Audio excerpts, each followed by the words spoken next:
Snow clawed at the windows of a hall built for monsters. 20 humans stood in a trembling line, and one by one, they dropped.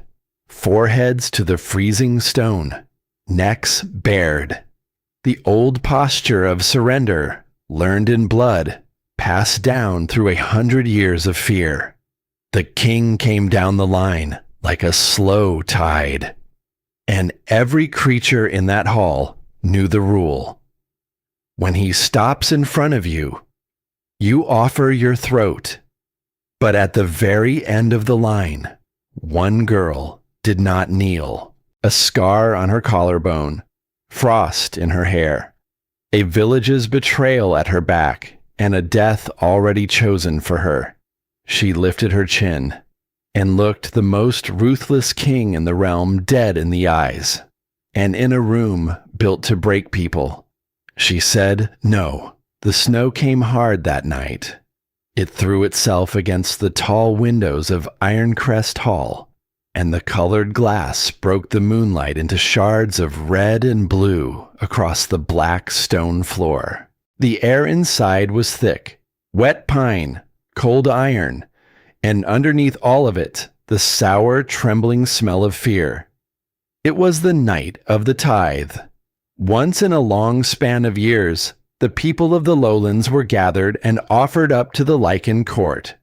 A living tax, a way to keep an old peace from breaking. 20 of them stood in a ragged line in the great hall, and at the very end of that line stood Della Mercer. She was 20 years old, the daughter of a baker from a small place called Cedar Hollow. She had flour under her nails that morning. Now she had frost in her hair, and a cold she could feel in her teeth.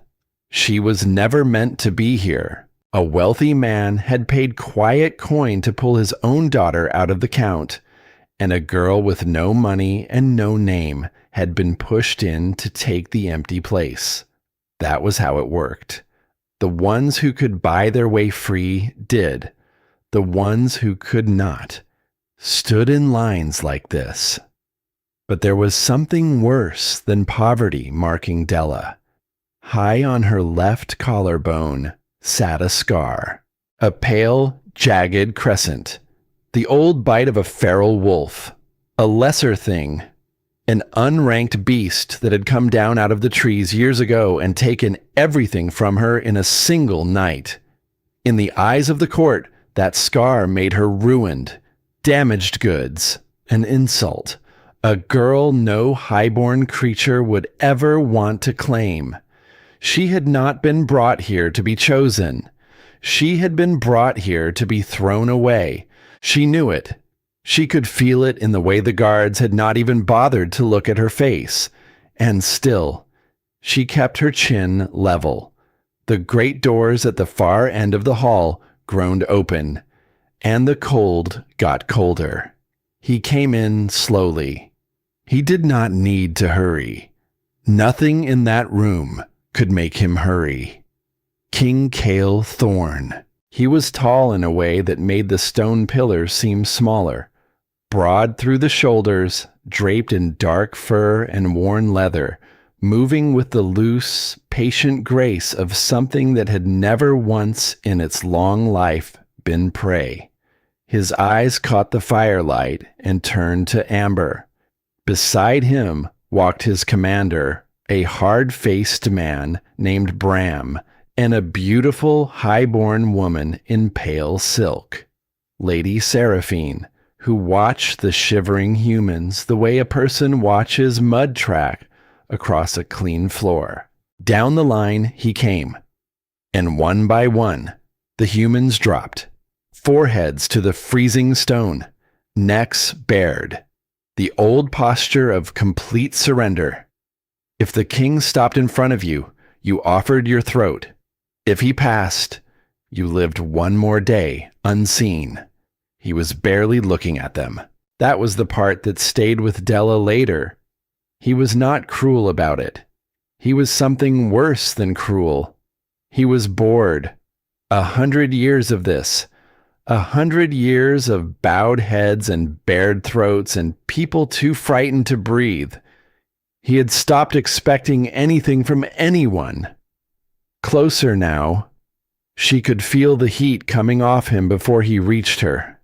It rolled ahead of him like a tide, and the scent, pine and storm air, and something low and animal that made the hair on her arms lift. He was almost past her. His weight had already begun to shift away. The ceremony was nearly over. The line was nearly done. And then he stopped. Cale had walked this hall 1,000 times. He could have done it with his eyes shut. The smells never changed. Sweat and salt and terror. He had long ago stopped letting any of it touch him. But this was new. It cut through the fear like a clean blade. Sharp. Cold as struck iron. Something green and quiet underneath, like crushed lavender. And beneath all of that, threaded through every part of it, defiance. Not the loud kind, not a scream. Something stiller. Something that had decided. He turned his head. His boots scraped slow against the stone as he came around, and the whole hall seemed to pull its breath in and hold it. He was not supposed to stop. Lady Seraphine's fan snapped shut. Bram's hand found the hilt of his sword, and Cale Thorne stood in front of the last girl in the line. She had not dropped. Every other human in that hall was face down on the floor, and this one, this small, bruised, marked thing in a thin dress, was standing, looking at him. Her eyes were the color of river stones, and they did not waver. Bram's voice cracked across the silence like a whip. Kneel. Della did not kneel. Her worn boots stayed planted on the black stone. Her knees did not bend.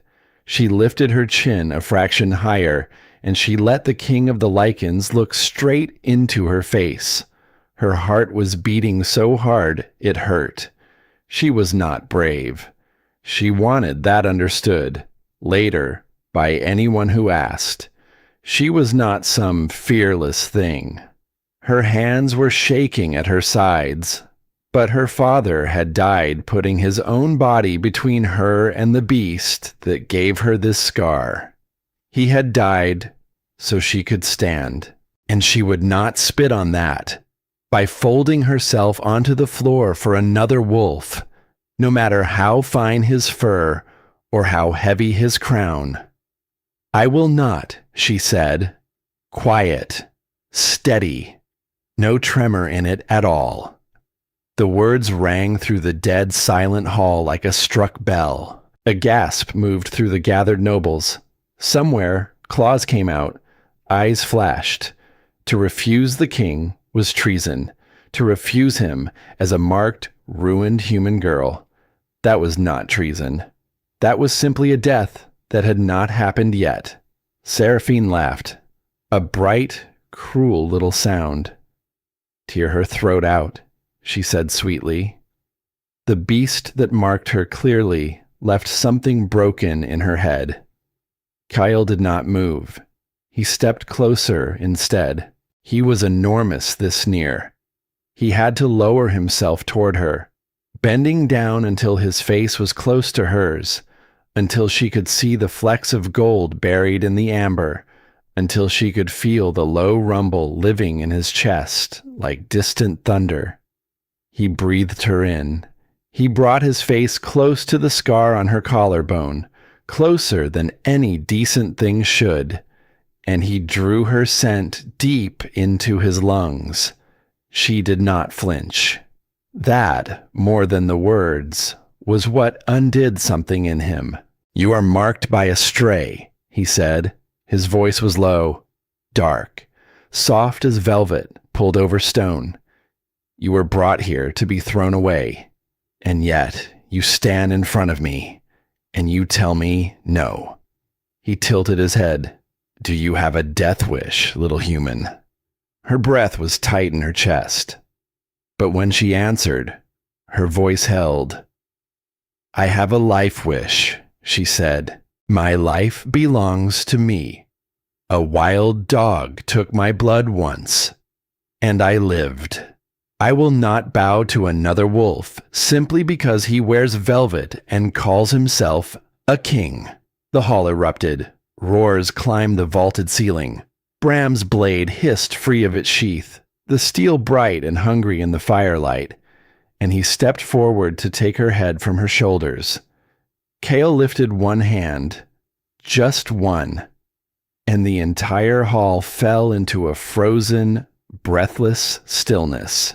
He stood there a long moment, looking down at this fragile, shaking, unbroken girl who held more courage in her trembling body than his whole court of monsters held between them. Something he had not felt in 100 years moved through him. Interest. And for the first time in longer than he could remember, the corner of King Kalethorn's mouth curved. Put your sword away, Bram, he said. His eyes never left her. He reached out.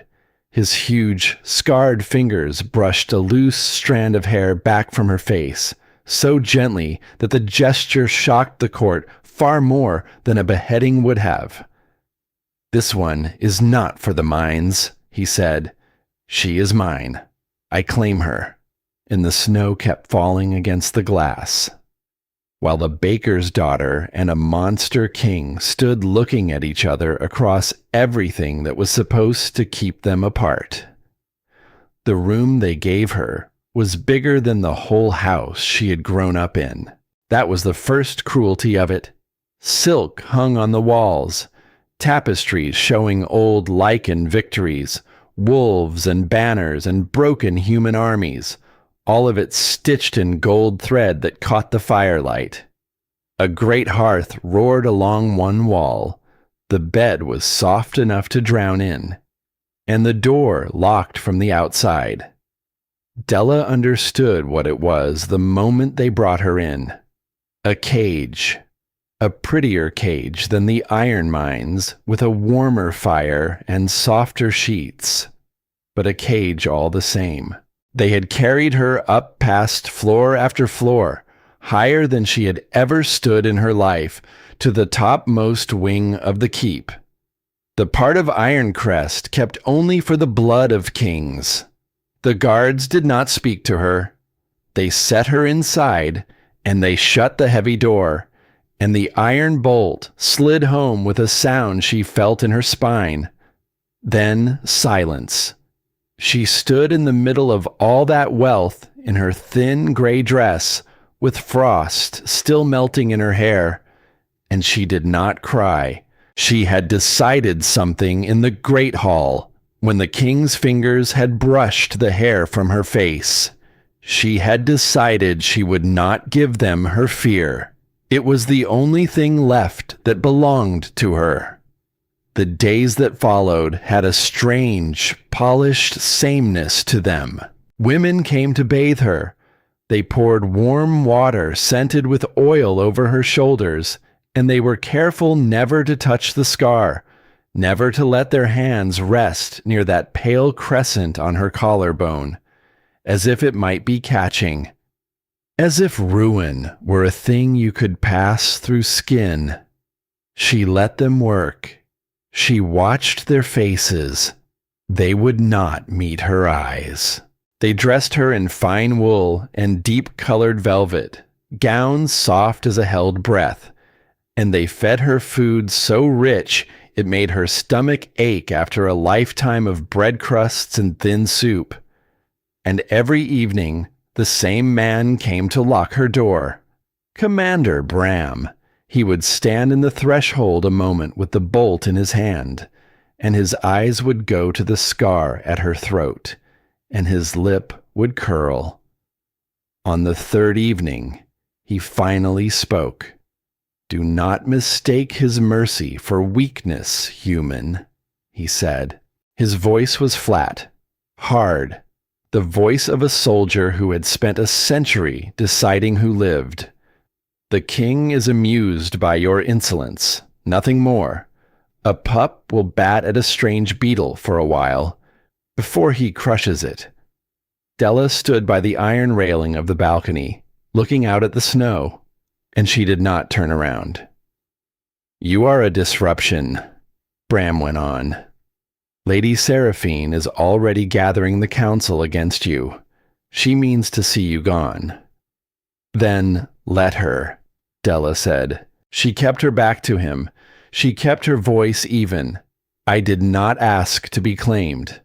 Tell your king to send me home to Cedar Hollow, and your problem walks out the gate on its own 2 feet.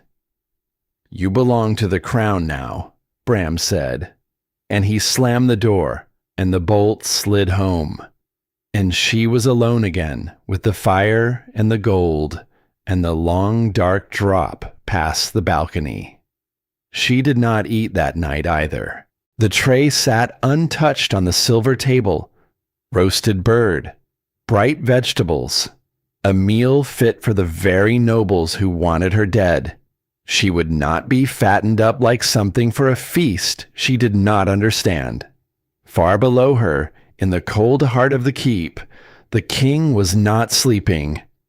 Cale Thorne sat alone in his own chambers with a cup of wine he had not touched, and he found, to his great irritation, that he could not stop thinking about a scent: cold iron, crushed lavender, and under it that still, stubborn defiance that had cut clean through a room full of fear. It clung to him. He had ruled for longer than most of his court had been alive. He had held this territory through war after war, through winters that killed weaker packs, through every kind of plot a jealous heart could devise. He had taken no mate. He had claimed no human. He had wanted nothing. Wanting was a weakness. He had buried that part of himself a long time ago, the way a soldier buries a wound and keeps marching. And now a baker's daughter, with a stray dog's mark on her throat, had looked him in the eye and told him no. And the buried thing had moved. He did not trust it, but he could not leave it alone. So on the 4th night, when the keep had gone quiet, and the snow had thickened to a hush against the glass, Cale Thorne did something he had not done in 100 years. He went to her without his crown. The bolt drew back. Della heard it and did not turn. She assumed it was a servant come to feed the fire, and she had grown used to being handled like furniture. Then the scent reached her. Pine, storm, that low animal warmth that she felt before she understood it. And she spun around. He stood in the center of the room. He had left the heavy fur mantle somewhere below. He wore only a loose linen shirt, open at the throat, and dark trousers, and without all the weight of his office on him, he looked different, not smaller. He could never look small, but less like a throne, and more like a man.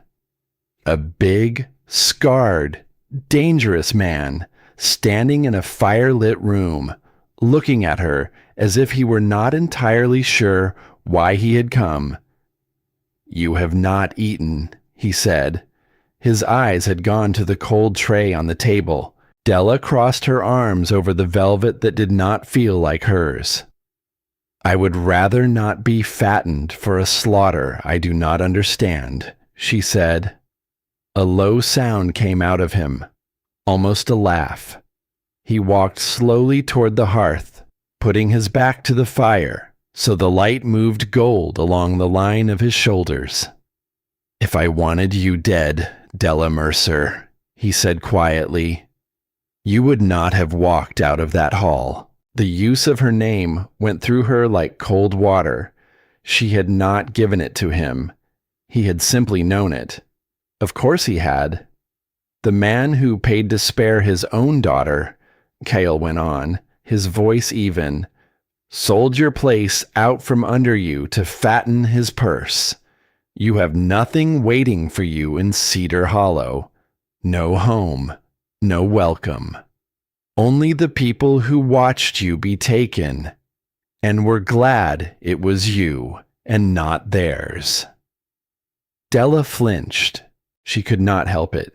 She had known it somewhere underneath, but to hear it said out loud, in that low, steady voice, was its own small wound. "Why am I here?" she said. She made herself meet his eyes when she said it. "You did not claim me out of pity. Your kind does not know the word." For a long moment he said nothing. Then he answered her with a truth that surprised them both. "Because you are the first creature in 100 years to look at me," he said, "and see a man. Not a god, not a monster, a man." He crossed the room. He did it slowly, the way a person moves toward something that might bolt, and he stopped close enough that she had to tip her head back to keep her eyes on his. "My court is full of smiling things," he said. "Lady Seraphine smiles at me while she slips silver to my generals behind my back. Bram respects me only because I have never lost to him in a fight." They bow, they scrape, they bare their throats. His voice dropped lower. "Not one of them has ever told me no." The fire popped behind him. Snow whispered at the glass. "You did," he said. "You stood in a room built to break people, and you told me no, and you insulted my coat while you did it." A breath of something escaped Della that was almost a laugh. She caught it before it could become one. "You are playing a dangerous game," she whispered. She made herself say the hard part. "Your nobles hate me.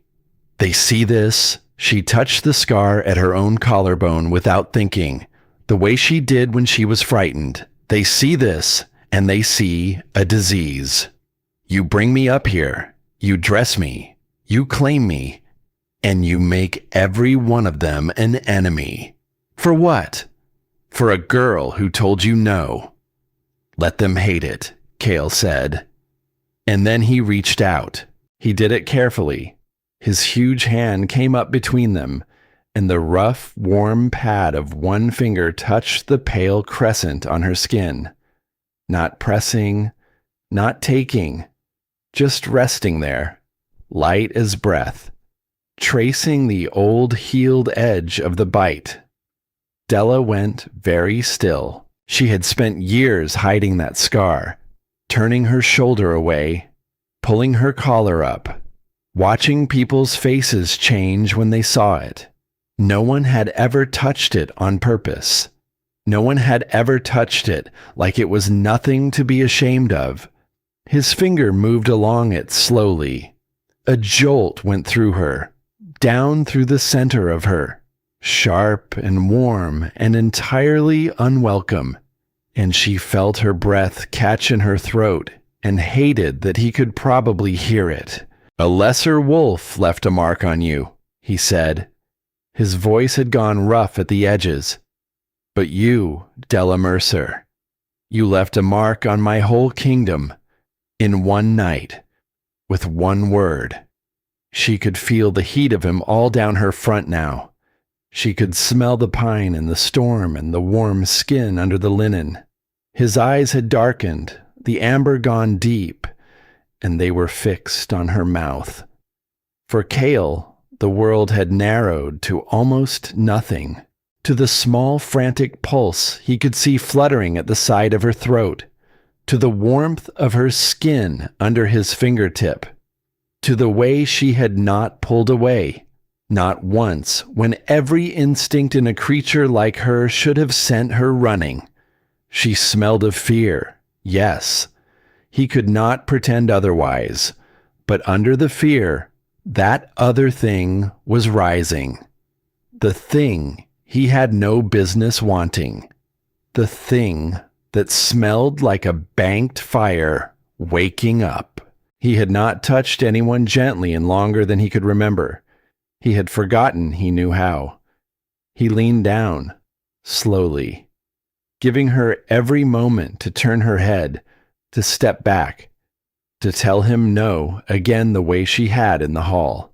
She did not step back. Her eyes lifted from his mouth to his eyes and held there, wide and uncertain and unguarded in a way that made his chest ache. The air between them had almost disappeared. She could feel his breath now. She could feel the warmth of his mouth a hair away from hers, and her own heart was a wild thing beating against her ribs, and some part of her, some traitor part she did not recognize, leaned the smallest fraction toward him. And Cale stopped.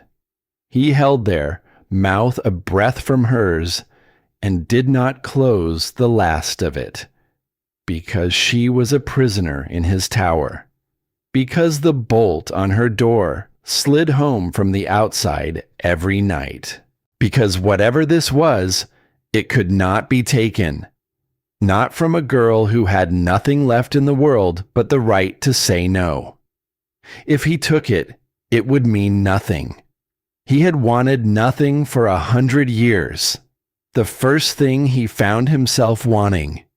He would not steal, so he drew back, slowly, the warmth pulling away from her like a tide going out. His thumb brushed once more along the edge of the scar, almost like an apology. And then his hand fell away. "Not like this," he said. His voice was low and unsteady, and she realized with a strange lurch that the great king was as shaken as she was. "When you come to me, Della Mercer, and it will be because you chose it, not because I locked a door." He stepped back. The cold rushed into the space where his warmth had been. "Eat something," he said, quieter now, almost gentle. "You are no use to me, starved." And he turned and walked to the door, and Della stood by the fire with her heart pounding and her skin still burning where his finger had been, watching the broad line of his back as he went. At the threshold, he paused. He did not look at her when he spoke again. "I need someone at my side who is not afraid to tell me no," he said. "The whole of my court bows. I am drowning in bowed heads. I have been drowning a very long time." Then he was gone. The bolt did not slide home. Della stood there a long moment, staring at the door he had left unlocked, and understood that he had just handed her the one thing no one in that keep had offered her since the night they took her. A choice. And somewhere far below, in the cold and the dark, Lady Seraphine sat with a cup of nightshade-scented wine and began, very quietly, to plan. The door stayed unlocked. That was the thing Della could not stop turning over in her mind. For 3 nights she had lain in the dark and listened for the bolt, and for 3 nights it had not come. The iron stayed quiet in its housing. The way out sat there in the shadows, an arm's length away, asking a question she did not know how to answer. She did not run. There was nowhere to run to. He had told her the truth about that, and the truth had teeth. Cedar Hollow had sold her.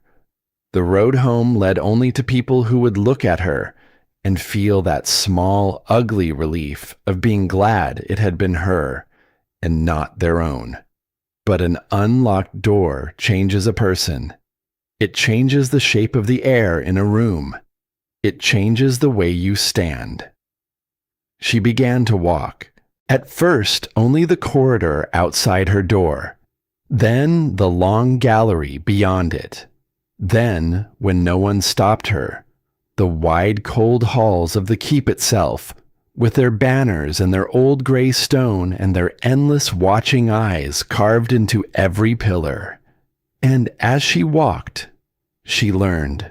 Della had spent her whole life reading people.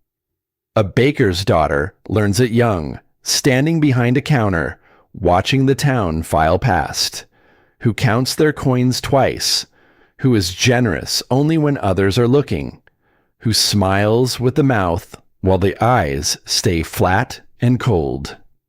A castle full of monsters, it turned out, was not so very different. She learned that the young guard by the east stair, a lean, quiet boy named Tuller, stood a little straighter whenever the king's name was spoken, and meant it all the way down. She learned that two of the older lords went still in a different way when the king passed. A watchful stillness. The way men go quiet when they are counting something they do not yet own, but mean to. She learned that the kitchen women, the human thralls who had served in the keep for years, would speak to her in low, careful voices when no highborn was near, and that they were far more frightened of one person in that keep than they were of the king himself. That last part stayed with her. You can learn a great deal about who truly holds the power in a place by watching who the powerless are most afraid of. Lady Seraphine found her on the 5th day. Della was standing at a tall window at the end of the long gallery, watching the snow come down soft and endless over the black trees below, when the scent reached her first. Sweet, heavy, flowers layered thick, and underneath the flowers something turned, something rotten, the way overripe fruit smells in the last hour before it goes bad. Then the voice came, light as a dropped silk. So this is where the king keeps his new pet. Della turned slowly. Lady Seraphine was beautiful the way a blade is beautiful. Pale gold hair coiled high off a long white neck, a gown the deep color of still water, a face so lovely that it took a moment to understand that nothing in it ever quite reached the eyes. She came down the gallery without hurry, a painted fan held loose in one hand, and she looked Della over the way a buyer looks over a beast at market. "The mark," she said. Her gaze settled on the pale crescent at Della's collarbone, and her mouth curved. "May I see it? They tell me a lesser wolf gave it to you. A stray, a nameless thing with no rank and no line. How very fitting that you should wear the bite of a nothing creature. Here, among us." Della did not cover it. She had learned that much already, in only a handful of days. To cover the scar was to agree that it was shameful. So she stood, and she let the woman look, and she kept her chin where it was. "A stray took my blood once," Della said, "and I lived. Not every creature can say the same of the things it has tangled with." Seraphine's smile thinned at the corners. "Clever," she said softly. "He likes that, doesn't he? The clever ones, the ones who bite back. It amuses him. For a while." She drifted a step closer until that sweet, rotten scent was almost too much to bear, and she dropped her voice to something that was very nearly tender. "Let me give you a kindness, little baker, since no one else in this place will trouble themselves to. You believe this is a gift," she said. "The high tower, the fine gowns, the way his eyes follow you across a room. You believe it means you are safe here. It means the very opposite." Della said nothing. She had learned that as well. Let people talk. They will hand you everything they are, if you only stay quiet long enough to let them. "Do you know what we are?" Seraphine went on, and now there was something almost feverish moving under the lovely surface. "We are the last of a long, unbroken line. Pure, whole. Our blood runs back further than these stones were stacked. For 100 years, this court has held itself apart, kept itself clean, because we understood one simple thing. The moment a king takes a human, she said, the moment he sets a human's child upon that throne, the line ends. Everything we are becomes a story, a thing people used to be, a name in the mouths of those who came after. Her voice had changed. Underneath the cruelty, just for a breath, there was something else, something that almost sounded like grief. He thinks he is choosing a woman, Seraphine said. He does not understand that he is choosing the end of us, of all of us. And then it was gone, folded away again behind the smooth and empty face, as if it had never surfaced at all. "Enjoy the warm fire, little baker," she said, snapping her fan open with a small, sharp sound. "They always burn the brightest, just before they go out." She turned and swept away down the gallery, and the sweet, rotten scent went with her, trailing in the cold air long after she had gone. Della stood at the window a long time after that. She had come into this expecting hatred. Plain hatred was a simple thing. You could set your shoulders against plain hatred and stand in it all day.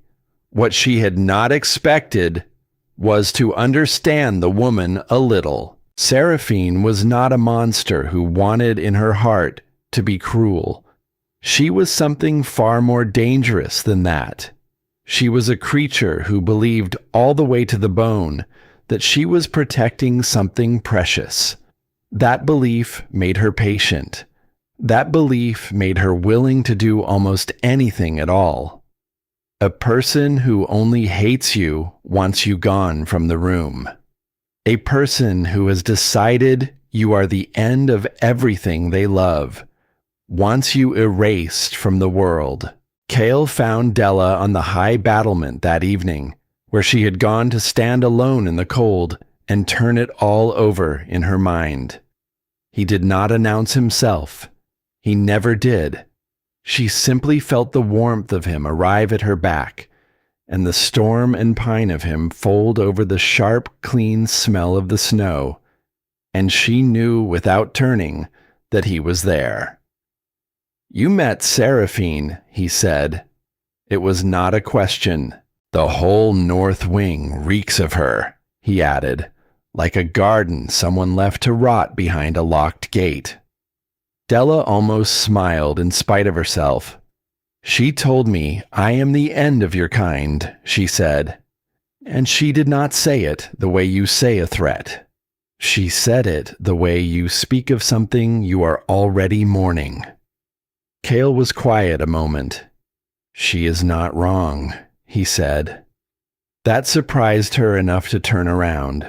He was leaning against the cold stone of the parapet, looking out at the dark line of the trees, and the orange light from a low brazier moved slow across the hard planes of his face. A king takes a human, and the old families feel their grip begin to slip, he said. Their bloodlines stop deciding everything. Their daughters stop being prizes to be traded for power. All the things they have hoarded for centuries turn worthless between one breath and the next. Seraphine is not fighting for a man. She is fighting for the only world she has ever known. He turned his head, and the amber of his eyes found her in the dark. That does not make her right, he said. It only makes her dangerous. The most dangerous creatures are never the ones who know in their hearts that they are wrong. They are the ones who are certain, all the way down, that they are saving something. Della felt a small chill move through her that had nothing to do with the wind. "You sound like a man who has fought this before," she said. 100 years of it, he said, and then, lower, almost as if he had forgotten she could hear him. "It is a wearing thing, to be a wall, to stand and stand and stand again, so that others may sleep soundly behind you. No one ever thinks to ask the wall whether it is cold. Della looked at him then. Really looked. She saw the exhaustion she had glimpsed on that first night, only deeper now, settled into him like winter into old stone. A loneliness with roots that went 100 years down into the dark. He was not a god, and he was not a monster. He was the strongest thing in that whole cruel keep, and he had been strong for so long that the strength had hollowed something out of the center of him. Without quite deciding to, she crossed the space between them. She did not touch the scar this time. She did not reach for his hand. She simply came and stood beside him at the wall, her shoulder near the great curve of his arm, and looked out at the same dark trees he was looking at. Two people keeping watch over the same cold night. "It is cold," she said quietly. He went very still. She felt the breath leave him slowly, felt some knot of tension she had not even known was there begin, just barely, to come undone. "Yes," he said. His voice had gone rough. "It is." They stood like that a long while, not touching, saying nothing more. And somehow, it was the closest Della had felt to another living soul in years. Not the heat of his hand on her skin. Just this, the shared cold, the shared silence. The simple fact of someone standing at her side instead of above her or below her. For Cale, it was very nearly unbearable. He had wanted bodies before, long ago, in his younger and hungrier years. He had taken what was offered and felt nothing at all the morning after. That had been simple. That had cost him nothing. This was not that. This was a small human woman standing beside him in the freezing dark, telling him that the cold was real, that she could feel it too, that he was not the only thing left awake in all the world. No one had stood beside him in 100 years. They had stood behind him for shelter. They had stood before him to beg. They had knelt at his feet, always, every one of them. The kneeling had become the shape of his whole life.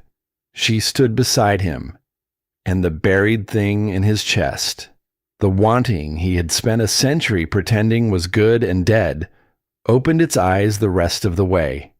It frightened him more than any army ever had. An army he knew how to break. This he did not. The poison came 3 nights later. It came in the dark, the way the worst things almost always do. It began deep in the southern wells, the cold springs that fed the keep and the lower village both. By the time the first guard staggered and fell, coughing up something black and wrong onto the pale stone, it was already far too late for him. 6 of the elite guard were dead before the sky began to gray toward dawn. Strong creatures, all of them. Apex things that could shrug off a sword stroke and knit a broken bone whole again within the hour. And now they lay cold on the floor, the blood gone dark as old wine at their slackened lips. Wolfsbane, concentrated, refined into something far past anything the earth could make on its own. Someone had taken the single poison in all the world that could truly kill a Lycan and made it crueler and slipped it into the water and then sat back to wait. The keep woke into chaos. Della woke to the pounding of running feet and the rise of distant shouting and the long, low cry of a war horn somewhere out in the snow. She sat up in the dark with her heart slamming against her ribs, and she did not yet know that the chaos already had her name in its mouth. It was Bram who came for her. The door did not open quietly this time. It crashed inward. Bram filled the whole frame of it, Armored, bloodied at one shoulder, his face a hard mask of fury and grief stretched thin over a century of loyalty. "You," he said. Just that. One word with murder waiting behind it. Della was on her feet and backing toward the cold iron of the balcony rail before she had fully understood what was happening. "What has happened?" she said. "6 of my brothers lie dead," Bram said. He came into the room. His claws had slid out, long and dark, and the green light of the dying fire caught and crawled along them. "The wells are poisoned. Wolfsbane, refined past anything that grows in the earth.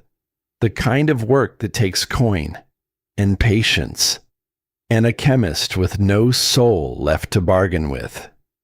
"We found the chemist," he said, "down in the lower village. A man called Silas. We persuaded him to talk." Della's mouth had gone dry as ash. "I know no chemist," she said. "I know no one named Silas. I have been shut inside this tower since the night you carried me up to it." Bram reached to his belt and threw something onto the silver table.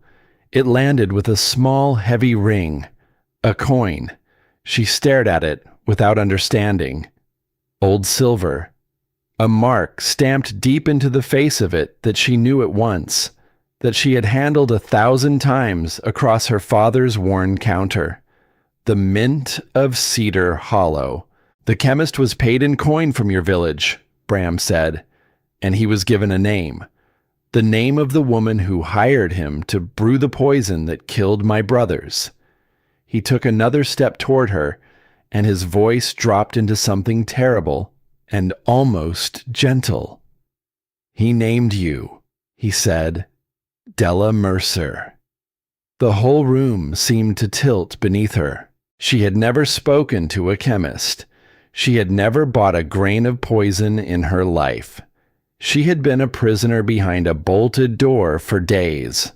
And not one piece of that mattered, because all at once she could see the entire shape of the thing as it closed its jaws around her. The coin from her own village. The name on the dying chemist's lips. A court that had already decided the moment she walked in that a marked human was nothing but a disease-wearing skin. It was not clumsy work. It was beautiful, in the way a trap is beautiful when a patient hand has spent a long time building it. "Seraphine, she did this," Della said. Her voice came out steadier than the rest of her felt. "Bram, look at me. I have been locked in a tower. How would I find a chemist? How would I carry coin past your own guards? How would I do any single part of this? Someone burned my name because my name was the easiest thing in this keep to set on fire." "Easy," Bram repeated, his lip curled back. "Yes, a marked human. The simplest thing in this whole keep to put a blade through, and call it justice after. Lady Seraphine warned us of exactly this. She said you were a knife the lowlands had slipped quietly into our heart. We did not listen to her. 6 of my brothers paid for that." He raised his sword. The steel caught the firelight, and then he stopped, because the door had opened a second time, and the king was there. Cale Thorne stood in the threshold, and the whole room changed the instant he crossed it. The weight of the air shifted. The cold deepened.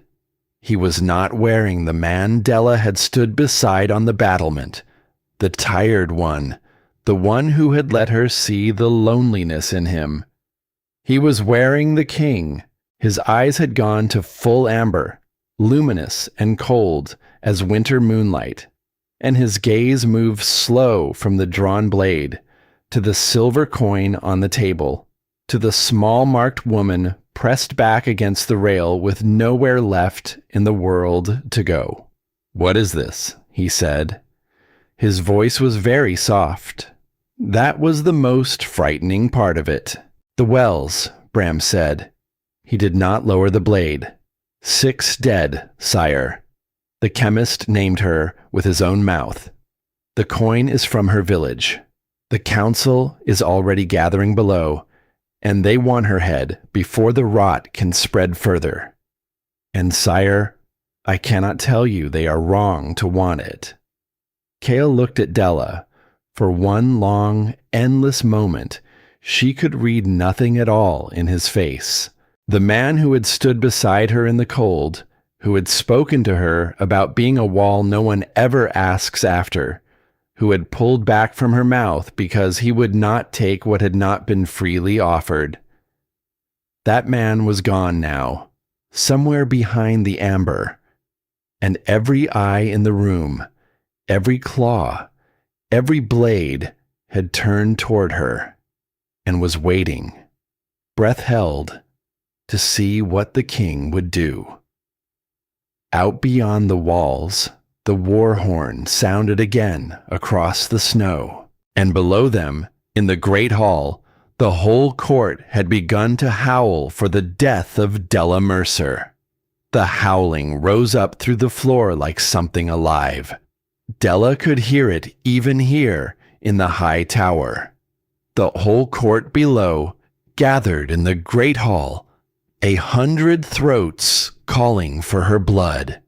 The stone itself seemed to carry it, to want it, and the king said nothing. He stood in the doorway with his amber eyes fixed on her, and Bram's blade hung in the air between them, and for one terrible breath, Della understood that her whole life had narrowed down to whatever this one creature decided in the next moment. She did not beg. That was the thing she held on to later. With death 2 feet away and singing her name, she did not beg. She stood straight against the cold iron rail, and she looked at him, and she let him see that she was telling the truth, because it was the only thing she had left to offer. "Give me the parchment," Cale said. Bram blinked. "Sire." "The parchment," Cale said again. "The chemist's ledger, the one with her name. Give it to me." Bram hesitated, then drew a folded square of paper from inside his armor, creased and stained dark at one corner, and held it out. Cale took it. He did not read it.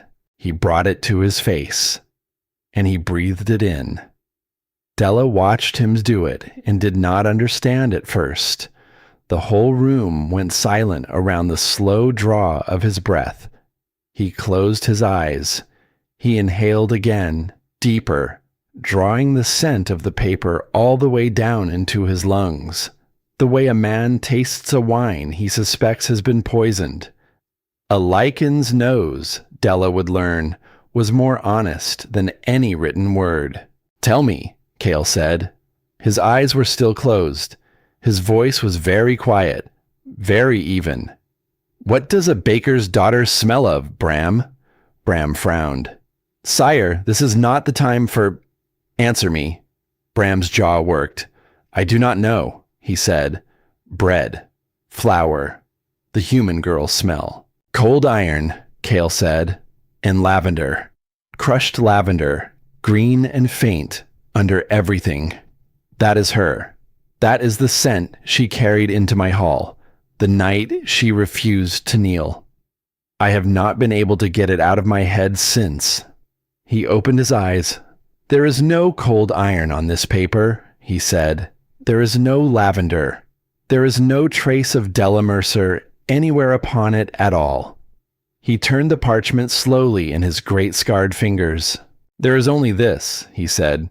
"Sweet flowers, heavy, layered thick, and under the flowers, rot." The smell of nightshade kept too close to skin for too long. His amber eyes lifted, and they were no longer cold. They were furious. "Tell me, Bram," he said softly, "who in my court drowns herself in the scent of sweet flowers?" The blood drained from Bram's face. Della watched the understanding land on him all at once, watched the certainty he had carried up the stairs crack straight down the middle. "Lady Seraphine," Bram said. The word came out of him like a stone he was choking on.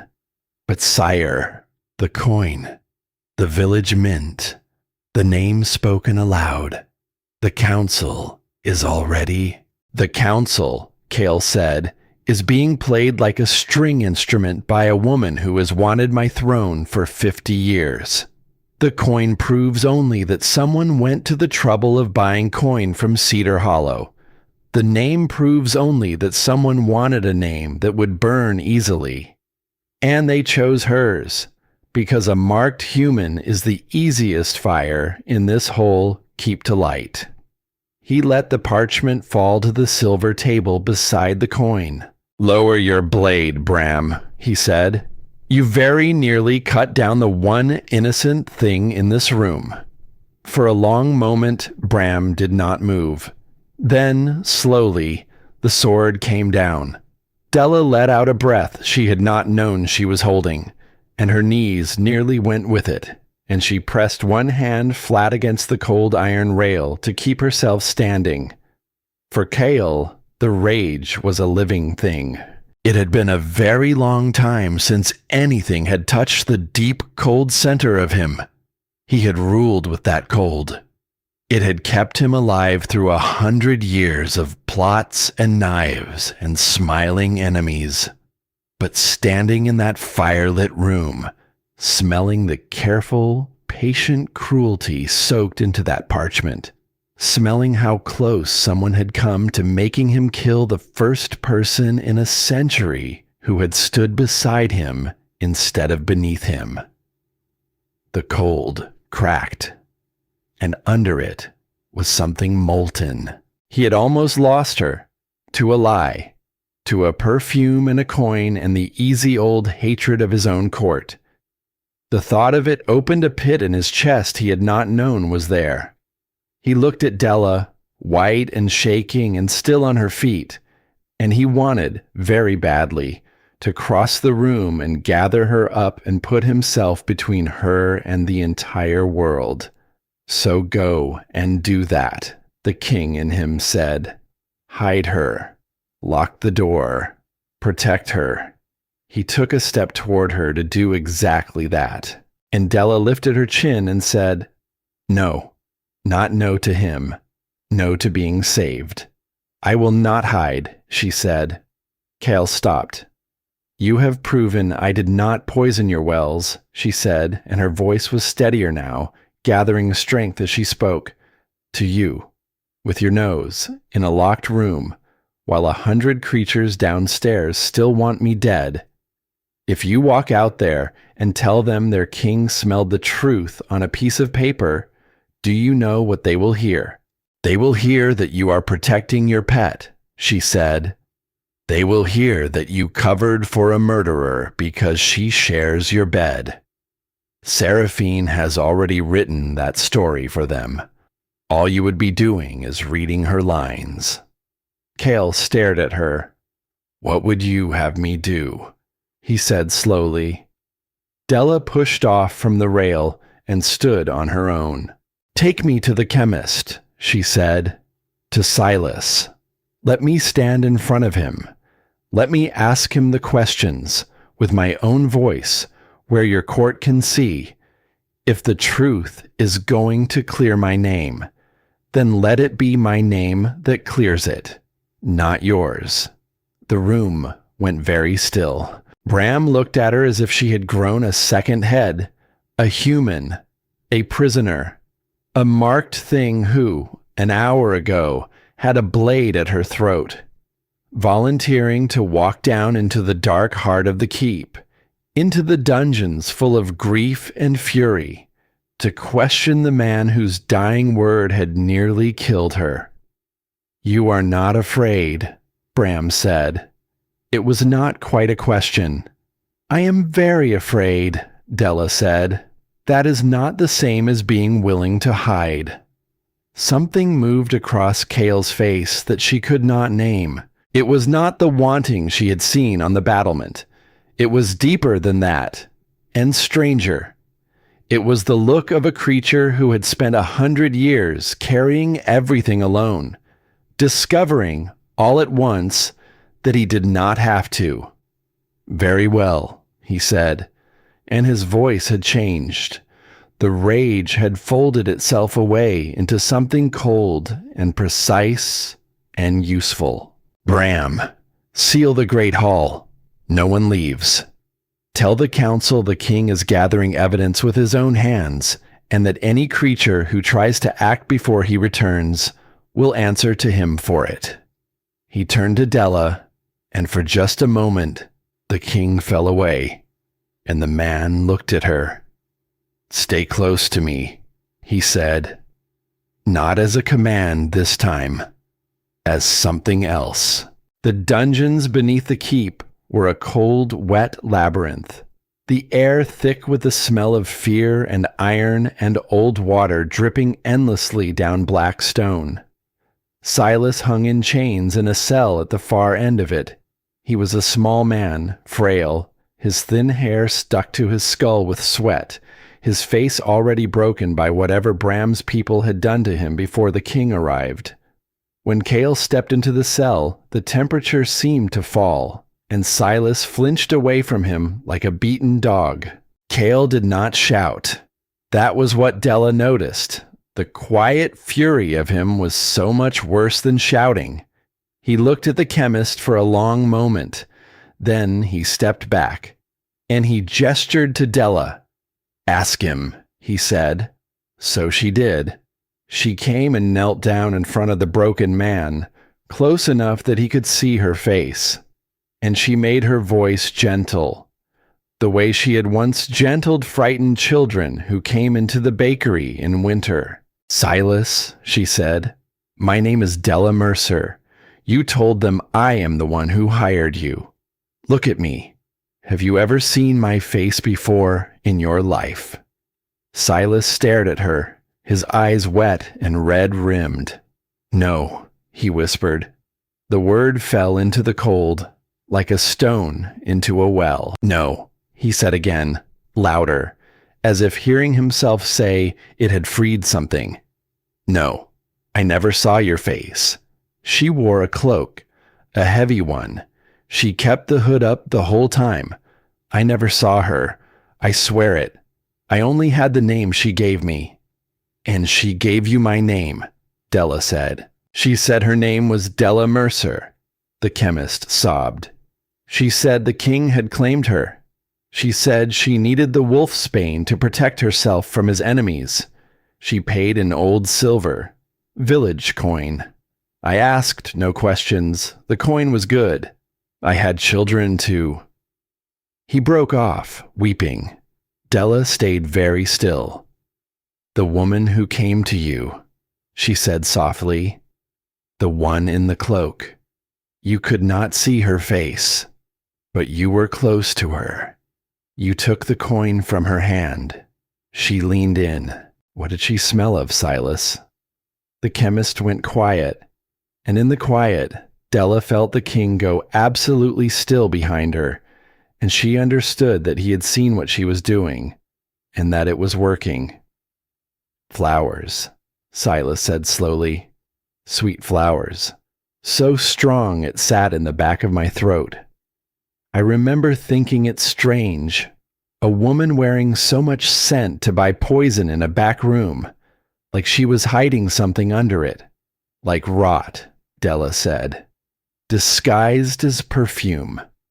Silas's eyes widened. "Yes," he breathed. "Like that. Exactly like that." Della rose to her feet. She turned and she looked at the king, and she did not say a single word, because she did not need to. He was already looking at her, and the expression on his face was the one she would carry with her for the rest of her life. Not desire, not even tenderness, though that was in it too. It was respect. Plain, complete, unguarded respect. from a creature who had not given it freely to anyone in 100 years. "You did that," Cale said quietly, as they climbed back up out of the cold dark. The chemist's confession written now in front of 3 loyal witnesses. "Not me. You." "It was my name," Della said. "It should be my voice that takes it back." He stopped on the stair. The torchlight moved over him, gold and shifting, and for a moment he simply looked at her, this small, marked woman who had walked into the dark and pulled the truth out of it with her bare hands. "You are not what they said you are," he said. "I know," she said. A slow breath went out of him, almost a laugh. "No," he said. "You always knew. The wonder of you is that you never once needed me to know it too." It was very late when they reached her chambers. The fire had burned down to a low red glow. The snow had stopped against the glass. The keep below them had gone quiet at last. The court sealed in the great hall. The danger held at bay for one more night. Cale walked her to the door, as he had every night. But this time he did not leave. He stood in the threshold, the firelight warm along the side of his face, and he looked at her with the king set down somewhere far away, and only the man left standing there. "You should rest," he said. He did not move. Neither did she. The air between them had changed. It had been changing for days, slow as a season turning, and now it had arrived, full and quiet and certain, and they both felt it at once. "You drew back," Della said, "the other night, when you were close enough that—" "I remember," Cale said. His voice had gone rough. "Why?" she said.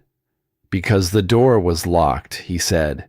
"Because you were a prisoner in my tower. Because anything I took from you then would have meant nothing. I have had 100 years of things that meant nothing, Della. I did not want you to be one more." He looked at the door beside them, the one that had not been bolted in days. "It is not locked now," he said quietly. "It has not been locked in a long time. You could walk out of it tonight, and I would have my people see you safely down the road, wherever you wished to go." Della looked at the open door. Then she looked at him, and very slowly she reached out and she pushed it the rest of the way closed. The latch fell with a small, soft sound that was nothing at all like the cold iron bolt. "This is my choice," she said. "You told me it would be. So let it be." Something broke loose in Cale's chest, some final thing he had been holding shut for longer than he could remember. He crossed the space between them. He did not seize her. He did not grasp. His huge hands came up slowly and framed her face, careful, almost reverent, as if she were something that might break, and as if breaking her would break him too. He bent his head, and this time he did not stop.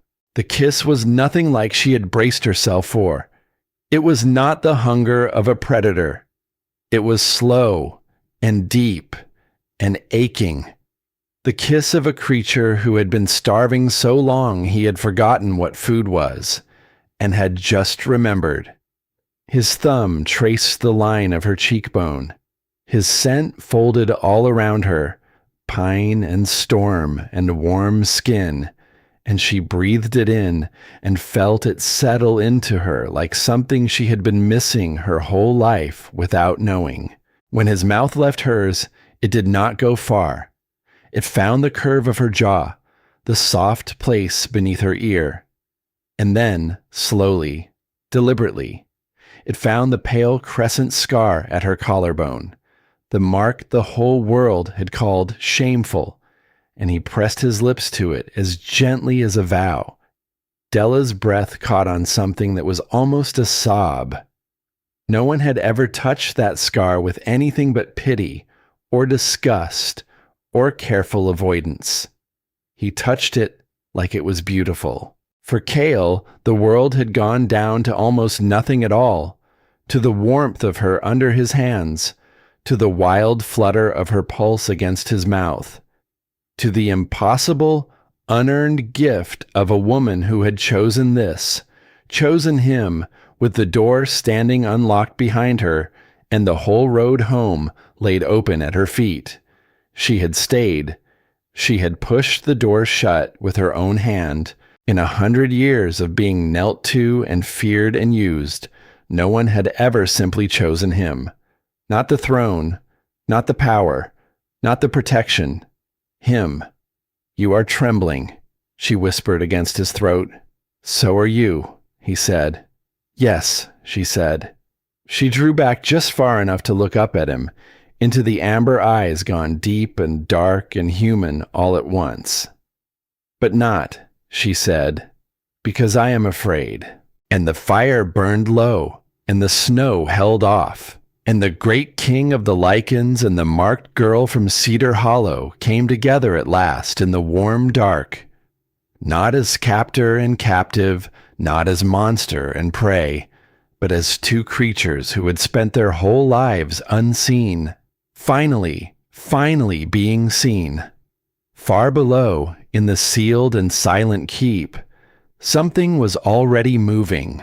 In a cold chamber thick with the scent of sweet rotten flowers, Lady Seraphine sat very still, and listened to the report of a frightened servant, and understood that her chemist had talked. Her trap had failed. Her name was Luce. And a woman who has spent 50 years reaching for a throne does not simply let go of it because one lie has come undone. If the slow way had failed, then it would have to be the fast way. She rose from her chair, and she smiled, and she began to give the orders that would soak the keep in blood before the sun came up. Morning came pale and gold through the tall windows. For a while, neither of them moved. Della lay with her cheek against the broad warmth of his chest, listening to the slow, steady drum of a heart that had been beating for longer than her whole village had stood. And she let herself, just for a moment, be still. His fingers moved slowly through her hair, idle, wondering, the fingers of a creature who had spent 100 years touching nothing gently, learning, late, that it could. The scar at her collarbone caught the light. He looked at it without flinching, the way no one ever had, and he traced it once more with the backs of his knuckles. "It does not disgust you," she said quietly. "It tells me you survived something," he said. "Why would survival disgust me? The shame was never yours, Della. It belonged to every creature who looked at you and decided a wound made you less." She closed her eyes. She wanted to stay there. That was the truth of it. She wanted to stay in that warm gold quiet for the rest of her life and let the cold world go on howling somewhere far below. But the world does not stay below for long. Kyle felt it the moment her stillness changed. He had spent 100 years learning to read the shift in a body before a blade came out. He knew the small tightening in her shoulders, the slow gathering of breath, for what it was. She was about to do something hard. "What is it?" he said. Della sat up, pulling the blanket around her, and the gold light caught the line of her face, and she looked at him with those river stone eyes gone serious. "You smelled the truth on that paper," she said. "Silas confessed in front of your witnesses. You know it was Seraphine. So tell me, Cale, what happens now?" Cale was quiet a moment. He had been turning that same question over since before dawn. "The simple thing," he said slowly, "is this. I send Seraphine away, quietly, a failed plot, handled in the dark. No accusation in open court, no name spoken aloud. The council never knows how close it came. The purebloods never have a banner to gather under. I strip her of her lands, her allies scatter, and the keep goes on. And me, Della said. You stay, Kale said. The poisoning is blamed on an unknown hand. Your name is never mentioned again. You are safe. We are safe. The whole thing simply fades. He looked at her. It is the path that spills the least blood, he said. I will not pretend otherwise. The moment I accuse a highborn of her line in open court, her faction has no choice but to fight. The purebloods who have whispered against me for 50 years will see a human raised over one of their own, and they will rise. Lords, their households, their guards. Many of them are not evil, Della. They are only frightened, and many of them will die. Humans too, the thralls caught between. Innocence on both sides. He let the weight of it settle. The quiet way keeps them all alive, he said. It costs only the truth. Della sat very still, and she understood, all at once, the true shape of the choice he had laid in front of her. It would have been so easy to say yes, to take the warm, safe path, to stay in this room, in his arms, with her name washed clean in silence, and the danger swept quietly into the dark. No one would blame her. No one would even know. There had been a choice to make. She could be safe. She could be loved. All she had to do was let the lie stand. Let the court go on believing that a marked human had nearly destroyed them.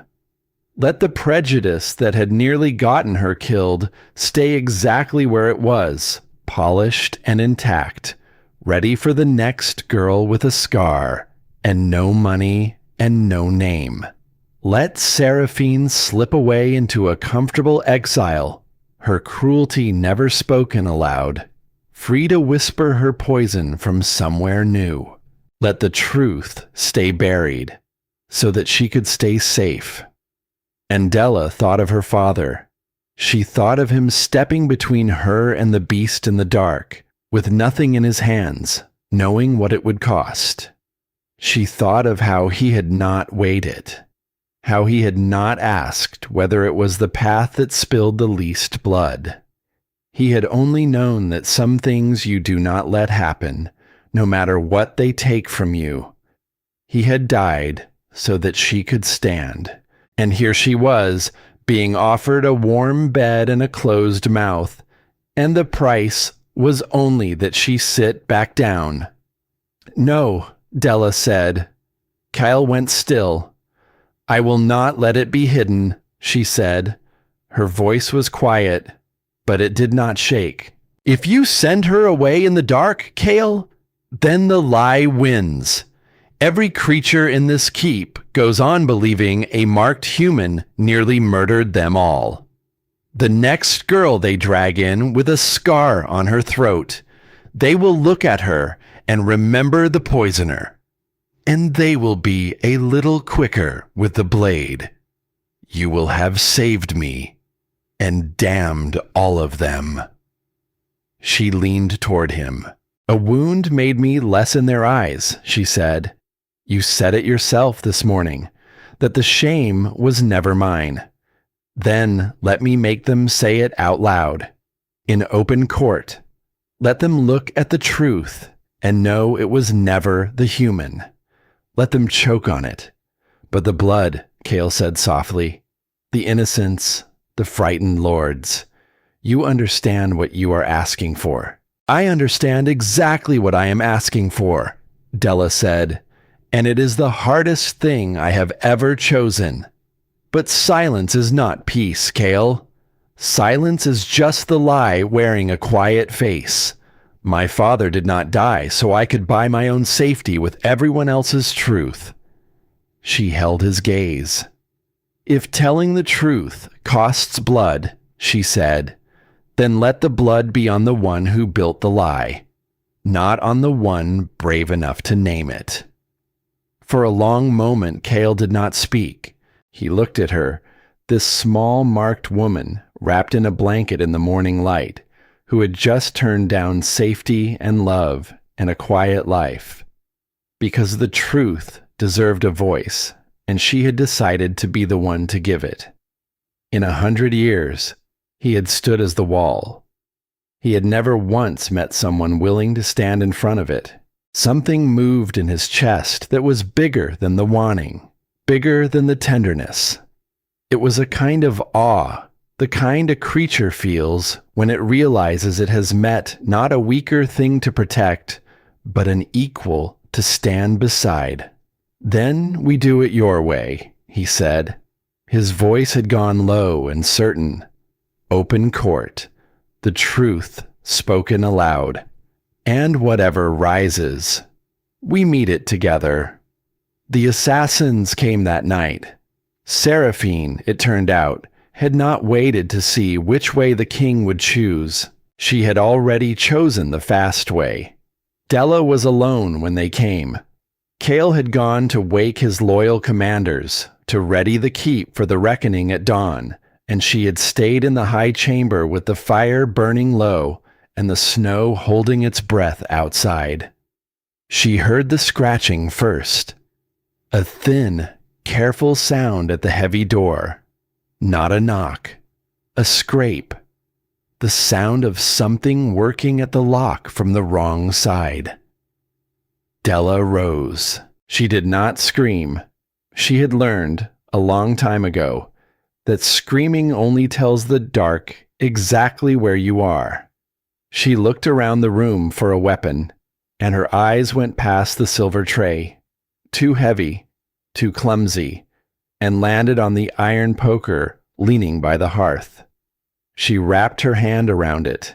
The end of it had been sitting in the coals. It glowed a deep, sullen orange, hot enough to feel from a foot away. The door splintered inward.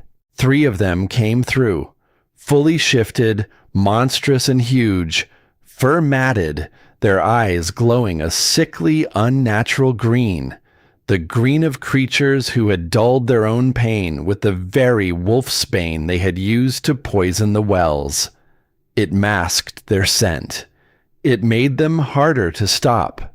The little bird is still in her cage. The first one snarled, his voice a wet scrape of bone on stone. He lunged, jaws wide, going for her throat. Della swung. She put every ounce of herself into it, every year of kneading dough before dawn, every muscle she had earned in a life of hard work, and she drove the glowing end of the iron poker straight into the side of the beast's snout. The sound was terrible. The smell was worse. Searing fur and flesh, the hiss of hot iron meeting living thing. The assassin screamed and reeled back, clawing at its own ruined face. The other 2 roared and threw themselves at her, enraged that a fragile marked human had dared to fight, had dared to mark one of them in return. Della did not have time to swing again, but she did not need to.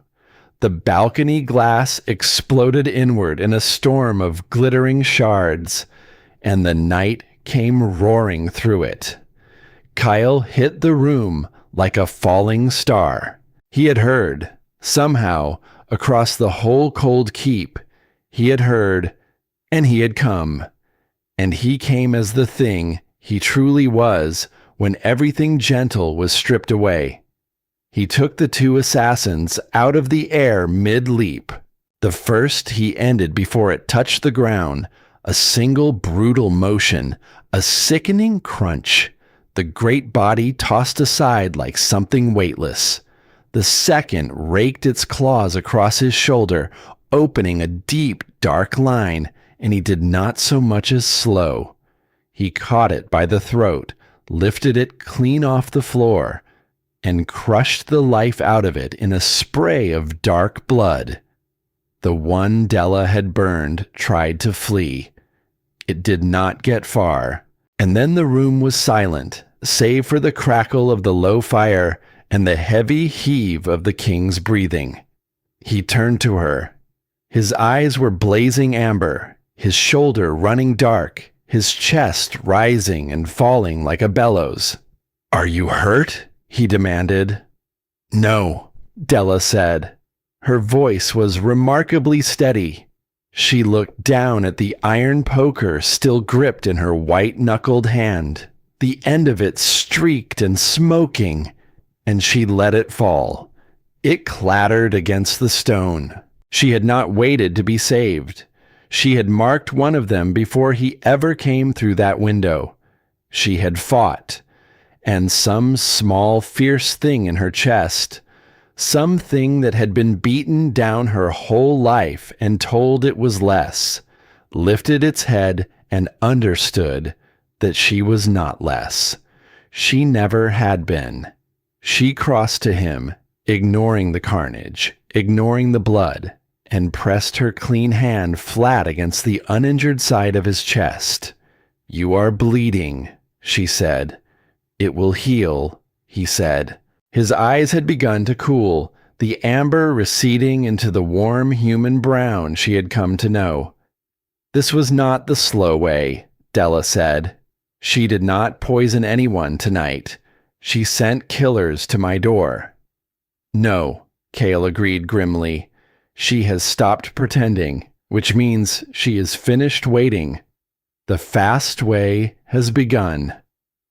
Della looked at the broken door, the shattered glass, the dead things on the floor that had come for her in the dark, and her mind, which had always been quick, which had always read the shape of things, began to move. "3 assassins," she said slowly, "sent to kill me quietly in my room." "Why?" "To remove the witness," Cale said. "Without you, the chemist is just a frightened man, and a confession he can be made to take back. You are the proof that survives." "No," Della said. "That is part of it. But think, if she only wanted me dead, poison in my food would have done it days ago. She sent shifted killers, loud ones, through the door. She wanted you to hear it." Cale went still. "She wanted you to come running," Della said. "She wanted you up here, away from the Great Hall, distracted, bleeding." She turned and looked at him, and the cold understanding settled fully into her. "This was never about killing me," she said. "It was about drawing you out of position, tonight," while the rest of her people moved. "The coup," Cale breathed. "It has already started," Della said. She thought of the great hall, sealed at the king's command, full of the gathered council. She thought of how a clever woman would not simply storm a room full of armed creatures. She would prepare it first. She would lay something in it. A trap, set in the dark, waiting for the king to walk in and try to take back his own throne. "She has done something to the hall," Della said. "I know it the way I knew the perfume on that paper. She would not face you in open ground. She has set the floor against you before you ever step on it." "Then we find it before the morning," Cale said. He was already moving, already the king again, but he stopped at the ruined door and looked back at her. "You see what no one else sees," he said quietly. "You always have."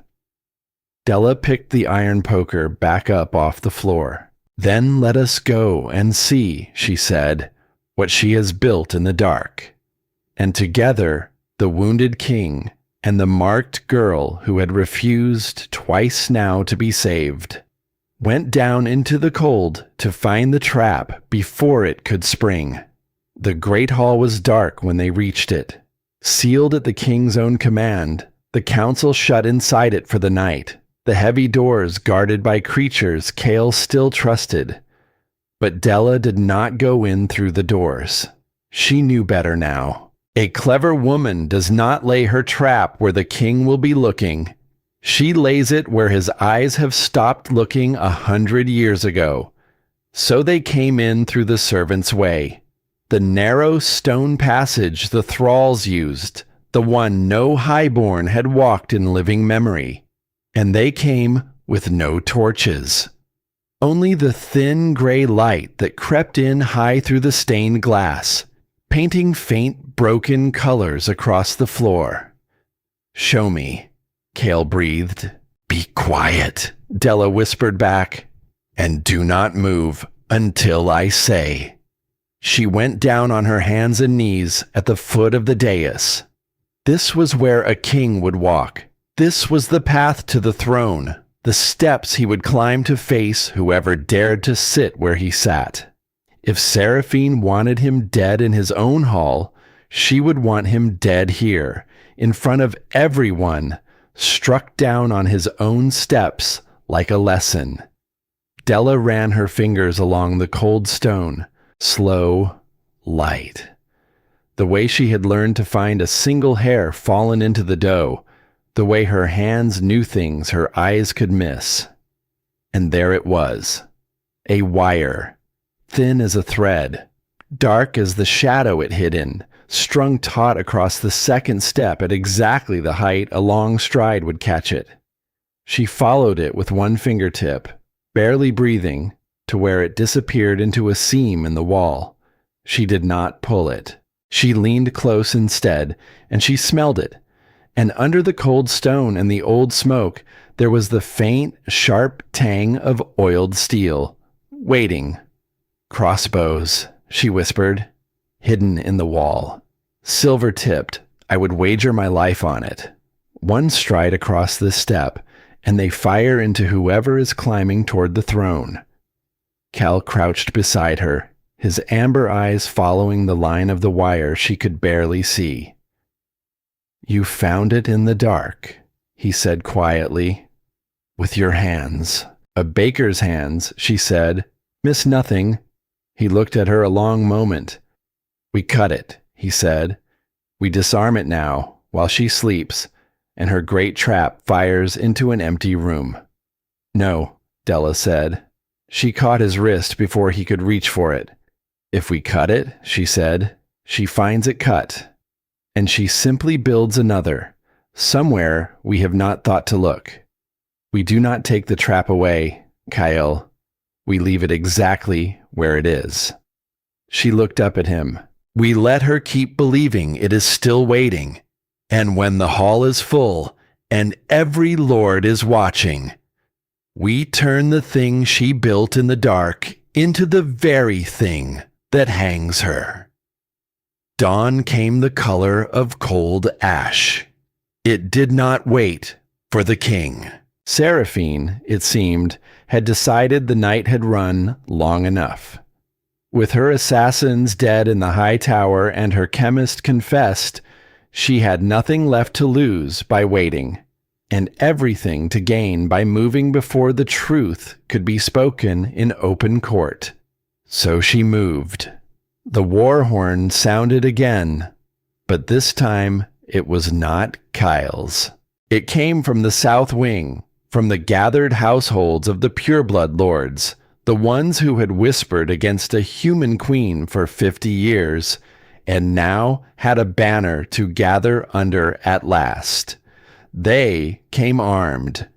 They came in numbers. They came up through the keep, cutting down every guard who stood loyal, and they came for the great hall to seize it, and the council inside it, and the throne itself. The coup had begun, and it had begun just as Della had said it would, while everyone expected the king to still be bleeding in a tower far away. But the king was not in the tower. He was already in the hall. When the great doors burst inward and Seraphine's people poured through. They did not find an empty throne waiting to be taken. They found Cale Thorne standing on the dais, whole, healed. His shoulder closed over, his eyes blazing amber, and beside him, small and steady and utterly unafraid, the marked girl from Cedar Hollow. For one breath, the rebels faltered. Then Seraphine came through the doors behind them.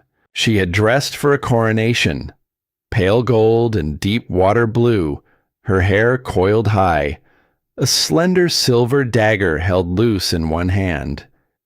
The sweet, rotten scent of her rolled ahead of her into the hall, and her lovely, empty face was already shaping itself into the shocked, sorrowful mask she meant to wear for the watching lords. But her eyes, when they found Cale alive on the dais, went wide with something she could not hide. The plan had been so clean.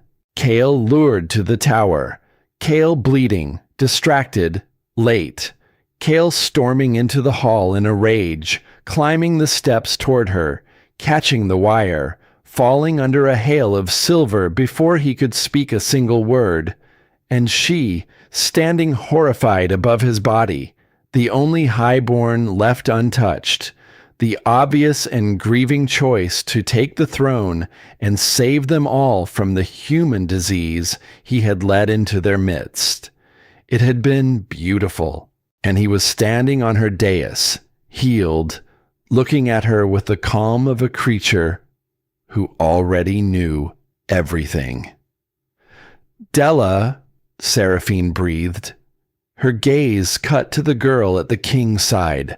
"You bring the human pet to a war," she said, and her voice climbed, finding its old cruel music, finding its audience. "Look at him. Look at what she has made of your king. He stands on the dais with a marked thrall while his guard dies in the corridors. He has lost his mind to a scarred peasant. I told you. I warned you all. The lowlands slipped a knife into our heart, and he has been kissing the hand that holds it." A low growl moved through the gathered lords. Many of them had not come for murder. Della could see it. They had come frightened, herded by 50 years of whispers, half believing they were saving something. They hung on the edge between rebellion and doubt, and Seraphine knew exactly which strings to pull to tip them. She turned to the king. She made her voice break. Just so. "Come down, Cale of the old blood," she said, using the deep, formal name, the one for crownings and funerals. "Come down off that dais and face me, if you are still the king and not her creature. Come and answer for what you have let into this house." It was an old trick. Pride. The king's pride. "Step down those steps toward me. Cross to me. Prove you are not afraid. Cross the second step." For Cale, the whole world had gone slow and clear, the way it always did before violence. He could see the wire. He knew it was there. He had only to step around it, to call her bluff, to name her crime in front of them all. But Seraphine had read him too. She moved, not toward him, away, drawing back as if in fear, drawing his eye, drawing his weight forward. And at the same moment, 2 of her people slammed into the loyal guards at the foot of the dais, and the whole hall erupted into chaos and steel and roaring. And in the noise and the blur, Cale's body did what 100 years of war had trained it to do. It surged forward, toward the threat, down the steps, into the fight. His foot rose to come down on the second step, and Della screamed. The steps, Cale, the wire. It cut through the roar of the whole hall, high and sharp and absolute, the same voice that had once said, "I will not in a room full of monsters," and it reached him in the half-breath before his weight came down. Cale twisted. In the air, mid-stride, the great body wrenched itself sideways with a speed that should not have been possible, and his foot came down a hand's width clear of the wire instead of across it. The crossbows did not fire. The trap stayed silent. Fooled, its moment passed. And Seraphine's eyes flew wide because she had felt the whole thing pivot, felt her perfect plan miss by the width of a scream, and for one instant the mask cracked clean off her face, and the naked fury underneath showed through. Della saw it too, and Della understood that the time for hiding the truth had ended. She stepped forward. She did not wait for the king. She did not look to him for leave. She stepped to the very edge of the dais, into the open, in full view of every wavering lord in that hall, a small-marked human woman with no rank and no claws, and no power but her own voice, and she used it. "Look at the steps," she called out. Her voice carried. She made it carry. She had spent her whole life being talked over, being passed by, being unseen, and she had learned exactly how to pitch a voice so that a room had no choice but to hear it. "There is a wire strung across the second step," she said, "thin as a hair, strung in the dark, cut into the king's own dais. Behind that wall are silver crossbows, set to fire on whoever climbs these steps. A trap set for your king in his own hall." She turned slowly to Seraphine. "She did not set it," Della said, pointing, "but she built it. She called him down those steps with his own pride, hoping he would catch the wire and die on his own throne, so that she could stand over his body and weep for him in front of all of you and take everything he ever held." "You lie," Seraphine spat. "A human's word means nothing. She would say anything to save her own." "I have proof," Della said, and the hall went still. She held up the folded parchment, the chemist's confession, signed before 3 loyal witnesses in the cold of the dungeon the night before. "The wells were poisoned with refined wolfsbane," she said. "The chemist who made it lives. He told the king, and he told me, that the woman who hired him wore a heavy cloak and would not show her face, that she paid in coin bought from my village to point the blame at me, and that she carried one thing she could not hide." Della looked straight at Seraphine. She smelled, the chemist said, of sweet flowers worn so thick it sat in the back of his throat, like rot hidden under perfume. A murmur went through the lords, slow at first, then rising, because every creature in that hall had a Lycan's nose, and every creature in that hall could smell, even now, across the whole reeking width of the room, the sweet, rotten flowers pouring off Lady Seraphine, where she stood frozen on the floor, the thing she had used to mask the nightshade, the thing she had never once thought to question, because she had worn it so long she could no longer smell it herself. The very scent that hid her crime was now standing in the air over her head like an accusation for every Lycan in the room to read. "Smell her," Della said quietly. And they did. Cale's voice came then, low and terrible, rolling out across the hall with the full weight of 100 years of rule behind it. "The chemist named the perfume," he said. "My court is full of women. Only one of them drowns herself in sweet flowers thick enough to hide the smell of poison. Only one of them gains everything if I die on these steps this morning. He looked at the wavering lords, the frightened ones, the ones caught between. "She did not poison your wells to save you," he said. "She poisoned them to frame a marked girl, to turn you against your king, to climb over my dead body to a throne. She did not act to protect the old blood. She acted to feed her own hunger. And she was willing to let every one of you die in a war to do it." The murmur became a roar. And it had turned. Della felt it turn, the way she had felt the trap pivot, the way she had felt the kiss arrive. The whole mood of the hall swung, all at once, away from the frightened woman on the floor and toward the truth standing on the dais. The lords who had come for rebellion looked at Seraphine, and they smelled the rot on her, and they remembered 6 loyal guards dead with black blood at their lips, and they began, one by one, to lower their weapons. Seraphine felt it go. She felt 50 years of patient-reaching collapse in the space of a single breath, undone not by the king's claws, not by his armies, but by a marked human girl with a folded piece of paper and a steady voice. And she broke. She lunged, not at the king, at Della.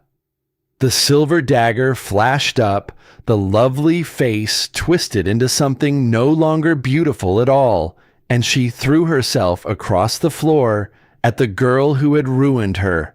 50 years of fury behind the blade. But Della had already moved. She had been watching. She had spent a whole life watching. She saw the weight shift, saw the hand rise, and she stepped inside it the way her father had once taught her to step inside a thrown punch. Close, where the blade could not reach its full swing.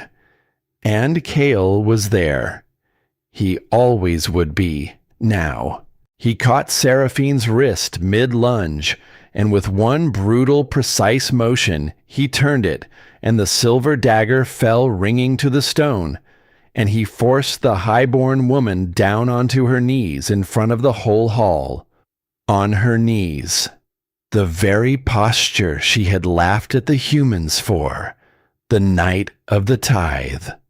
The remaining rebels saw their leader broken and disarmed, saw their cause exposed as one woman's hunger, and they dropped their weapons in a clattering wave of surrender.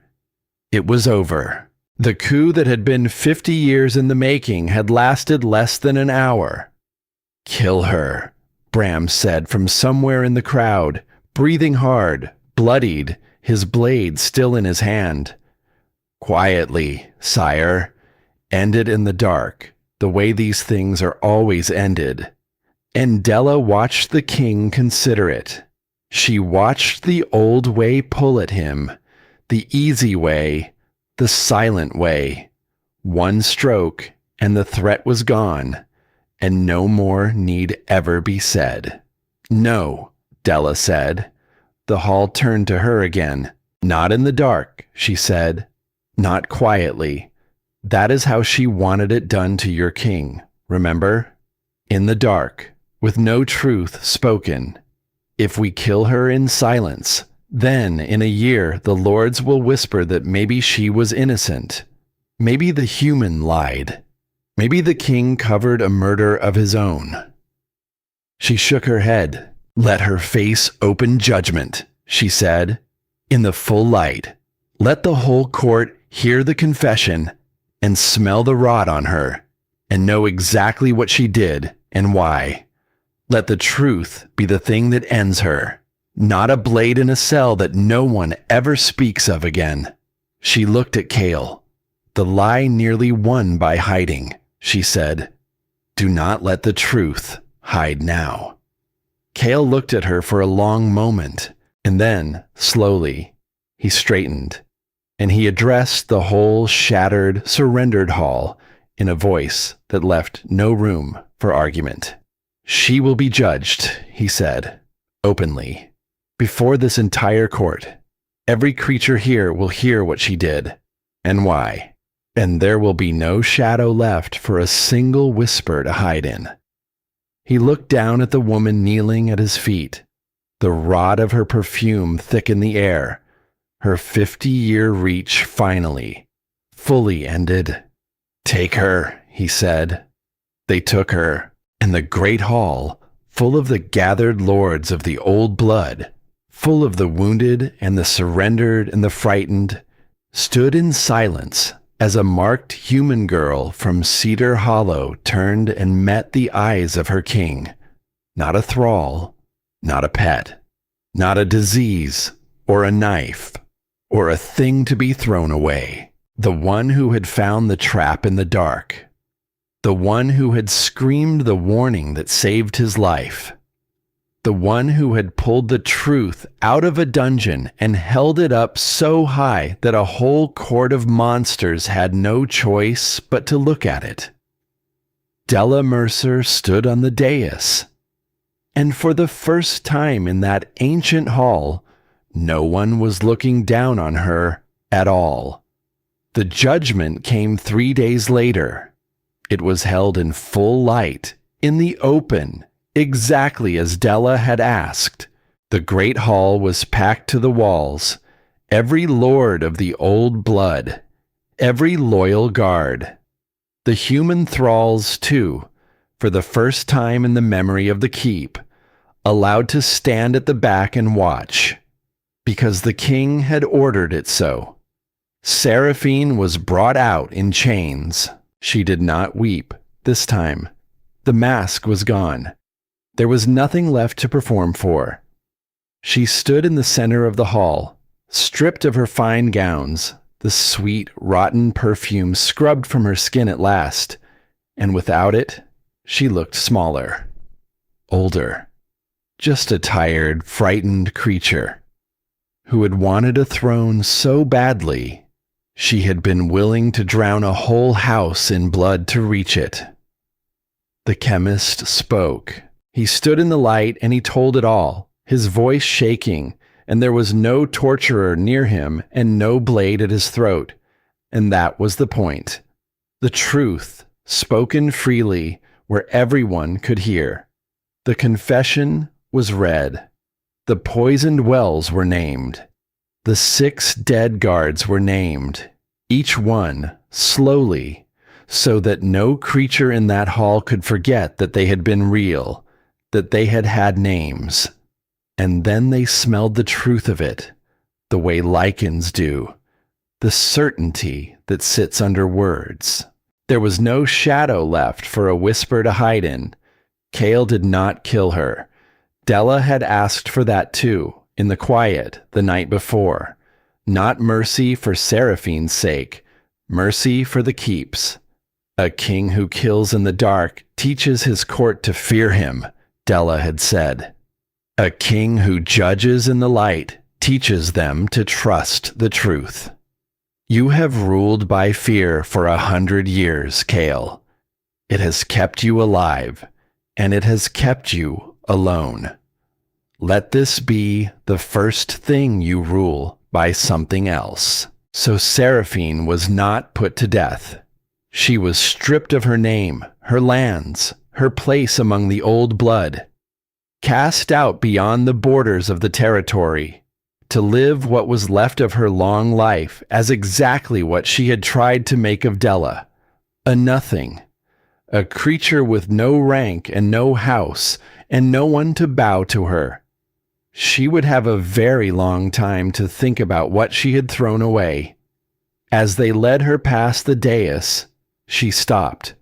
She looked at Della, and for one moment, something passed between the two women that no one else in the hall could read.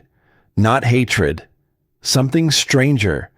The look of someone seeing, far too late, the thing they had refused to see all along.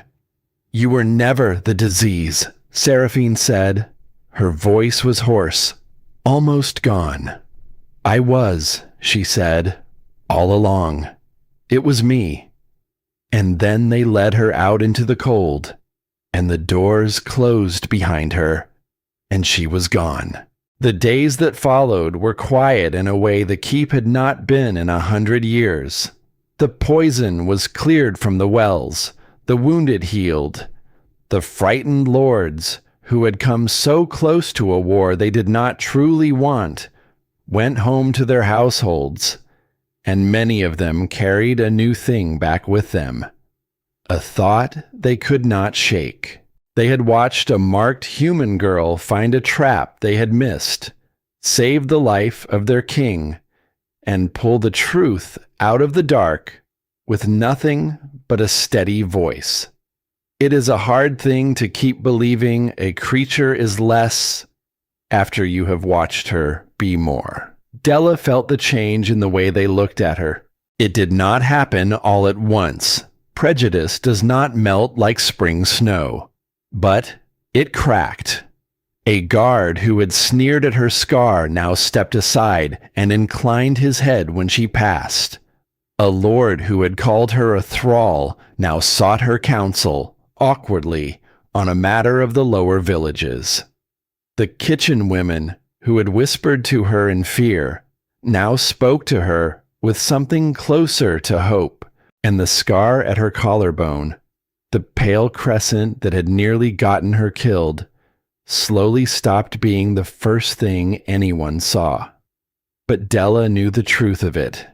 It was not that the keep had changed its heart in a week. Hearts do not change that fast. It was that she had changed how she carried herself. She had walked into that hall a thing to be thrown away, and somewhere between the night she refused to kneel and the morning she held the truth up over a court of monsters, she had stopped agreeing with them about what she was. That was the thing no one had ever told her. The scar had never made her less. The poverty had never made her less. The bite of a stray dog, the betrayal of her village, the sneers of the highborn, none of it had ever made her less. She had simply believed for a long time that it had. And belief is a heavy thing. You can carry it so long you forget you are the one holding it up. She set it down. And the strange thing, the thing that surprised her most, was how light she felt without it. Cale found her on the high battlement on the last cold evening before the thaw.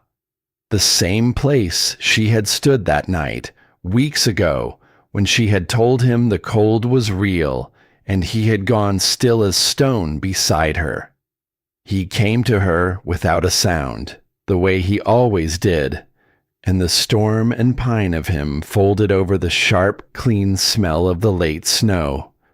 For a while, they did not speak. They stood side by side at the wall, the way they had that first night, looking out at the dark trees, two creatures keeping watch over the same quiet world. "It is cold," Cale said finally. The corner of Della's mouth lifted. He had remembered. "Yes," she said. "It is." He was quiet a moment longer. Then he turned to face her, and there was something in his expression she had not seen before. Not the king. Not even the tired man who had told her about being a wall. Something younger, almost uncertain. "In all the long span of my rule," Cale said slowly, "I was offered 100 mates. High-born daughters, pure lines, alliances dressed up as affection. I refused every one of them. Do you know why?" Della shook her head. "Because every one of them looked at me and saw the throne," he said. "The power, the protection, the crown. Not one of them ever looked at me and saw a man who was tired and cold and 100 years alone." He reached out and took her hand. His huge scarred fingers closed around hers, careful, the way they were always careful with her now. "You looked at me and told me my coat was ugly," he said. A breath of laughter escaped her. "You looked at me," he went on, his voice rough, "and you saw the wall, and instead of hiding behind it, you came and stood beside it, and you asked it if it was cold. No one has ever asked me that, Della. In 100 years, no one ever thought there was anyone inside the wall to ask. He lifted her hand and pressed his mouth to her knuckles. I will not take a Lycan mate, he said. I have decided. The old blood can whisper until the stones crumble. I will not put a stranger on that throne to keep a bloodline pure, when the only creature I have ever wanted at my side is standing right here, telling me the snow is cold. Della's heart had begun to pound. Kale, she said, my court watched you save my life and hold up the truth when every one of them had their blades half drawn, he said. My court will manage. He looked at her, and the amber of his eyes had gone deep and warm and entirely human. Stay, he said, not as a prisoner, not as a thrall, not as a thing I claimed in a hall to spite my lords. Stay because you choose it. The way you close that door with your own hand. The way you have chosen everything since. Be my queen, Della Mercer. The snow drifted down soft between them, and Della, who had been thrown away, who had been called damaged and ruined and a disease, who had been substituted into a death meant for a richer girl, looked at the most powerful creature in the whole cold world, kneeling toward her in everything but body. Yes, she said. The coronation was unlike anything the keep had ever seen. There had been crownings before, of course, 100 years of them and more. They followed an ancient form. The chosen mate knelt before the king. She bared her throat in submission. She was crowned from above, the way everything in that world was given from above, down to those who waited below. Kale broke the form entirely. He stood the whole court in the great hall, in the full light, with the stained glass throwing its broken colors across the black floor, and the human thralls allowed once more to stand and watch.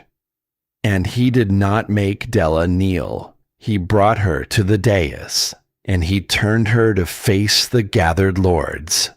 And then, in front of every creature of the old blood, in front of the commanders, and the guards, and the frightened, and the proud, King Kale Thorn went down on one knee, before her. The hall made a sound, a great indrawn breath, 100 creatures gasping at once, because it was not done. It had never been done. A king did not kneel, least of all to a marked human girl from a lowland village. Kale did not care. He knelt at Della's feet, and he looked up at her, and his voice carried to every corner of that vaulted hall. You bear the mark of a lesser wolf, he said. He lifted his hand, and with one gentle finger he touched the pale crescent scar at her collarbone, in front of the entire court, the way no one had ever dared touch it but him. For years, he said, this realm looked at this mark and called it shame. They called her damaged, ruined, a thing to be discarded in the dark of the mines, where no one would have to look at her again. He let his hand fall. They were wrong, he said. His voice dropped, and yet it filled the whole hall. A creature is not made less by the wounds it survives, he said. It is made less by the cruelty it chooses. I have watched the pure of blood in this court choose cruelty, choose poison, choose to drown a whole house in war to feed their own hunger. And I have watched this marked girl, this thing they called nothing, choose courage every single time, with a blade at her throat, with a hall howling for her death, with every easy road to safety lying open at her feet. She chose the truth, he said, when silence would have saved her. She chose to speak when speaking might have killed her. She chose to stand when the whole world had taught her to kneel. He looked up at her, kneeling there, the most powerful creature in all that land, looking up at a baker's daughter with awe in his ancient eyes. Let this mark serve as a reminder to every creature in this hall, he said. A lesser beast left a scar on her, and she conquered a king. He took the crown then, the silver-wrought circlet of the queen, and he did not bring it down on her from above. He held it up, and Della reached out, and the two of them set it on her head together, his hands and hers, raised, not given from above and not taken from below, but met in the middle. It was a small thing. It was everything. Then Cale pressed his lips to her hand, and he made his vow, loud so that no creature could ever claim they had not heard it. He pledged his life, his crown, his long and weary heart, to the marked girl from Cedar Hollow who had refused to bow, and one by one, the Lycans of the keep dropped to their knees. It began with Bram, the hard old commander who had drawn a blade on her in the tower, who had called her a knife in the heart of the realm, looked at the marked human girl crowned before him, and he remembered the chemist's confession, and the trap she had found in the dark, and the scream that had saved his king's life. And he went down on one knee, not to the king, to her. Then the loyal guards, then the lords, the proud old blood, slowly, some of them with reluctance still in their faces, but going down all the same, because the truth had grown too large in that hall to stand against any longer. And then, at the back, the human thralls. They did not kneel. Della would not have it. She caught their eyes across the hall, and she gave the smallest shake of her head, and they understood, and they stood. Because that was the whole point, was it not? A hall full of monsters knelt to a human girl, and the humans, for once, got to stand and watch them do it. That night, when the great hall had emptied and the torches had burned low, Della stood at the tall window of what was now her own chamber, looking out at the dark, the silver crown set carefully aside on the table. Kyle came and stood beside her, not behind, not above, beside. He had taken off the heavy mantle of the king. He wore only the loose linen, the way he had that first night he came to her unlocked door, and without the weight of his office, he was simply a man again, standing at a window with the woman he loved. "You stopped them kneeling to you," he said. "The humans." "Why?" Della was quiet a moment, watching the snow. "Because kneeling was never the point," she said. "They have spent their whole lives being made to kneel. I did not fight my way up out of that line so I could become one more thing they have to bow to. I do not want their necks bared to me. I want their heads up." She turned to look at him. "That is the only kind of queen worth being," she said. "The kind who lifts people up off the floor. Not the kind who finds new ways to keep them down there." Cale looked at her for a long moment. "You will be a better ruler than I have ever been," he said quietly. "No," Della said. She reached up and laid her hand against the side of his face. "We will rule together. You taught me that. The night you would not lock the door." He turned his head and pressed his lips to her palm.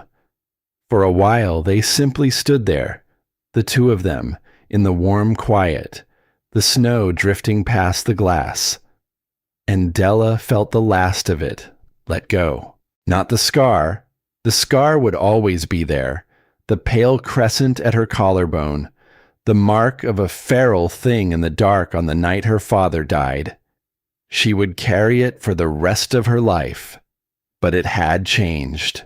It was not a mark of shame anymore. It was not even a mark of survival, though it was that too. It had become, somewhere in all of this, a mark of who she was, a girl who had been bitten and bereaved and betrayed and thrown away, and who had stood up anyway, who had refused to kneel, who had spoken the truth into a room that did not want to hear it, and had lived to wear a crown. She thought of her father then. She thought of him stepping between her and the beast, with nothing in his hands, and how she had spent so many years believing that the scar he died to give her was a wound. It was not a wound. It was a gift. He had not died so that she could carry shame. He had died so that she could stand. And she had stood.